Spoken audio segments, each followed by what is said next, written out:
Hola, ¿cómo están, queridos alumnos? El día de hoy vamos a observar algunos conceptos fundamentales dentro de la metafísica de Aristóteles, ¿no? Yo les había pedido comenzar el estudio general de estos conceptos. Vamos a hacer ahora un espacio de reflexión para ver el alcance mismo de estos conceptos dentro del campo de la fenomenología y de la metafísica. Bien, lo primero que tenemos que tener en cuenta es el término usía. Ustedes recordarán que usía significa sustancia. Interesante la palabra sustancia, que es latina, es su terminología, su formulación, ¿no? Vemos ahí substare, significa estar parado debajo de algo, ¿no? La palabra griega es usía, la palabra latina sustancia. Ahora, ¿qué está parado debajo de qué cosa? Uno podría preguntarse. La sustancia aristotélica es aquello que está debajo de los accidentes. ¿Y qué son los accidentes? Los accidentes son todas aquellas cosas que se pueden predicar de la sustancia, ¿no? Parece aquí un trabalenguas, pero sin embargo es algo muy sencillo. Pensemos en una mesa, ¿no? Tenemos una mesa, la mesa de nuestras casas. Esa mesa, ¿cómo es? Cuando yo respondo el cómo es, estoy comenzando a hacer una descripción fenomenológica. ¿A qué me refiero fenomenológica? Con que estoy viendo los fenómenos que acaecen a partir de la percepción de la misma mesa. Yo percibo la mesa, por ejemplo, de 1 metro, o color marrón, de madera, una mesa, no sé, limpia, una mesa con platos arriba, etc. Todas estas cosas que yo puedo decir acerca de la mesa son consideradas por Aristóteles accidentes, ¿no? Accidentes aquí no se ve en la terminología común, ¿no? Un accidente es algo que ocurre sin que nadie lo espere, pero esto no es lo que pasa aquí en la metafísica. Como ustedes ven, en la metafísica las palabras toman otro color. Aquí accidente se refiere a lo que acaece en la sustancia, ¿no? Ahí viene la palabra accidente, que es un participio activo. Ahora, aquello que acaece en la sustancia son todas estas son todas estas descripciones, todos estos predicados que nosotros podemos decir, por ejemplo, en este caso, de la mesa. Entonces, así como vemos que la mesa puede ser redonda, puede ser cuadrada y sigue siendo mesa. Es decir, que los accidentes pueden ir cambiando a lo largo de nuestras consideraciones acerca de otros objetos que mantienen la misma sustancia, ¿no? De alguna manera. Por eso, nosotros observamos que si bien hay distintas mesas, todas las mesas tienen algo en común, que siguen siendo mesas. La gran pregunta es, ¿qué es aquello que la hace mesa? Esa es una pregunta que tenemos que ir respondiendo de a poco, porque según Tomás de Aquino, hay algunos accidentes que son necesarios mientras que otros no lo son. Por ejemplo, en el hombre, dice Tomás, siguiendo Aristóteles, es necesario el accidente de risible, es decir, que puede reír. En la mesa podríamos también considerar un accidente necesario, como puede ser el fin por el cual se hizo la mesa. Porque a diferencia del hombre, la mesa es un objeto creado, mejor dicho, perdón, transformado. Es decir, que no existe la naturaleza como tal, sino que el hombre la ha formado. Y por lo tanto, en la mesa tenemos que considerar si se da o no el fin para lo cual fue hecha. En este caso, el fin de la mesa, como es un objeto transformado a partir de la naturaleza, vemos que es apoyar cosas, ¿no? Mientras que se pueden apoyar cosas en la mesa, ¿no? Sigue siendo mesa. En el momento en el cual dejen de poder apoyarse cosas en la mesa, deja de ser mesa. Es decir, que en un momento se puede hasta destruir esa sustancia. Por ejemplo, la parto en 1000 pedazos,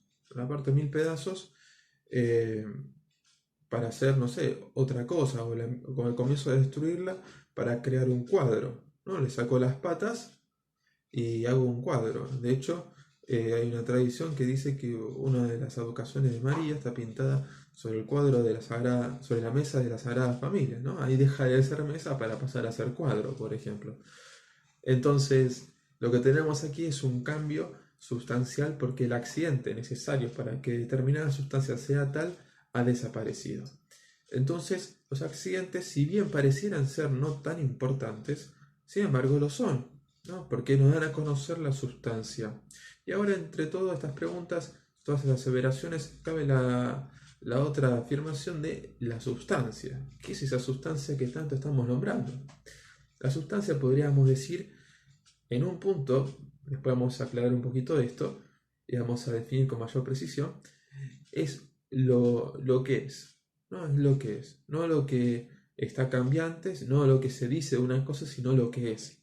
Si vamos a prácticas de lenguaje, a literatura, lengua, observamos el sujeto y el predicado.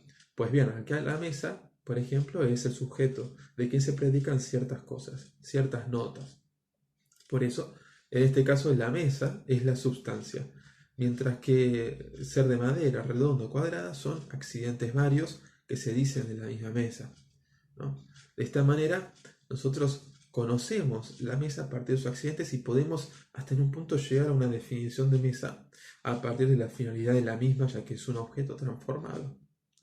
Así, el hombre va transformando la realidad, definiéndola según una finalidad, con una finalidad que mismo le adjudica, y después ese objeto pasa a ser una sustancia con accidentes, ¿no? En el caso de la mesa, por ejemplo. Ahora, esta sustancia, como decíamos, en una primera medida es el sujeto de la oración, de quien se predican las cosas.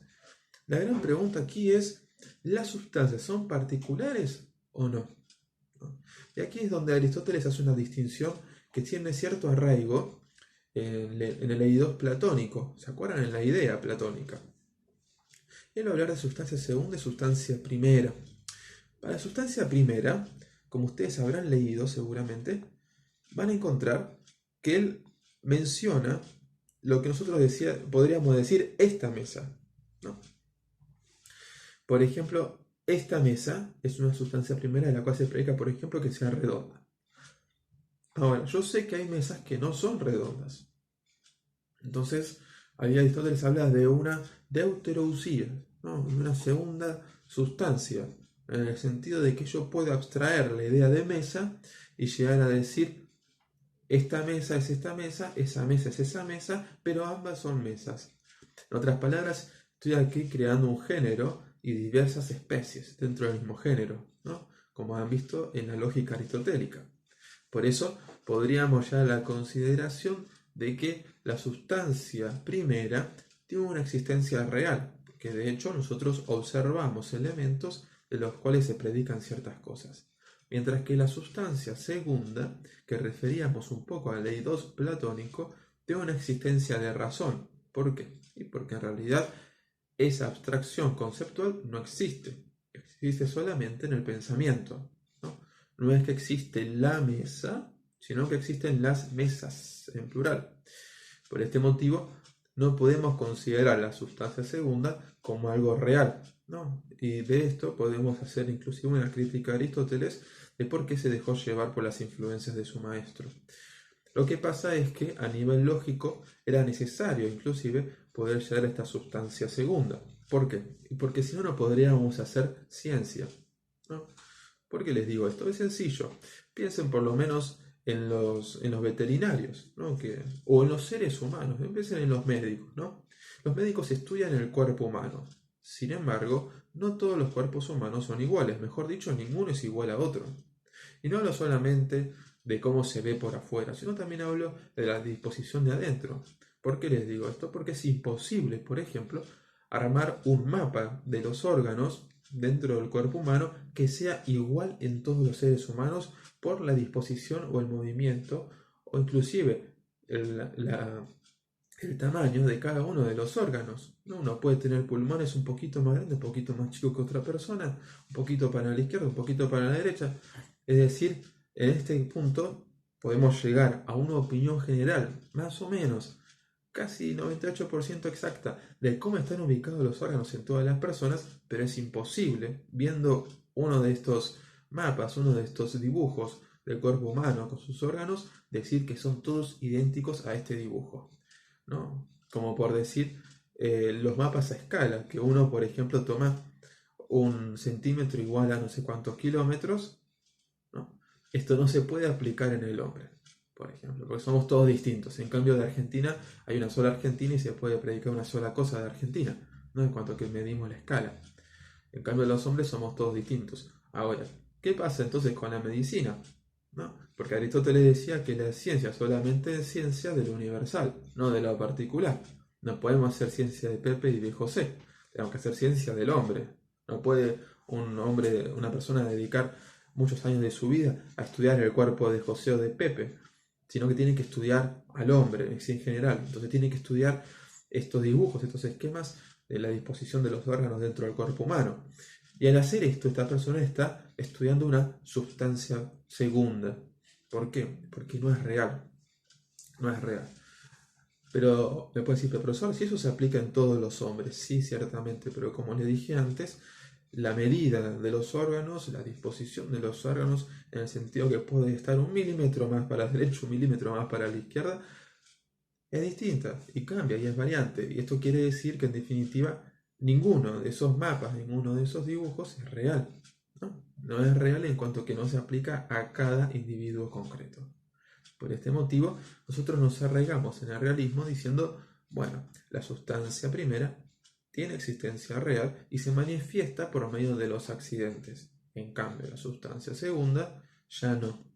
La sustancia segunda tiene otra existencia que podemos llamar, como decíamos en otro video, un ente de razón. No, es un ente de razón porque existe en la medida en que yo lo esté pensando. No existe fuera de mi pensamiento. Existe solamente mi pensamiento y en los libros que yo lea. ¿No? Y como les decía antes, era necesario a nivel pedagógico la consideración de esta sustancia segunda, porque si no, nunca hubiéramos podido hacer medicina, por ejemplo. ¿No? Nunca podríamos hablar del hombre, de filosofía. ¿Por qué? Tenemos que hablar de cada hombre y no se puede. Por eso la ciencia necesariamente tiene que recurrir a esta terminología aristotélica de sustancia segunda. Ahora, como les decía, hay accidentes que son necesarios y otros que no. Esto lo comenta Tomás de Aquino cuando lee a Aristóteles en la metafísica. Accidentes no necesarios, también lo van a ver en el libro Los Principios de la Naturaleza de Tomás de Aquino.